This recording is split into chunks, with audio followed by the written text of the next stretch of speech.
Վերջերս լսում էի մի բավականին ունևոր մարդու, որը խոսում էր պահքի կարևորության մասին, որը ինձ անչափ տարօրինակ թվաց։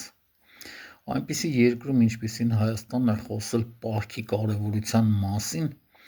շատ տարօրինակ է, քանի որ Հայաստանում 35% աղքատություն է,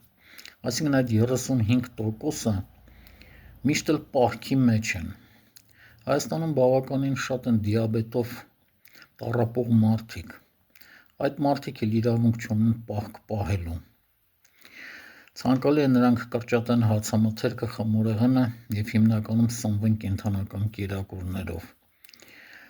Դրանց եթե ավելացնենք երեխաներին, հղի կանանց, այլ քրոնիկական հիվանդներին, տակը բան չի մնում։ Այնպես որ պահք պահելը դա անիմաստ բան է, և ամենայն հավանականությամբ Հայաստանում պահք են պահում հատուկենտ մարդիկ, և ամենայն հավանականությամբ նույնիսկ դրանց մեջ չեն մտնում հոգևորականները։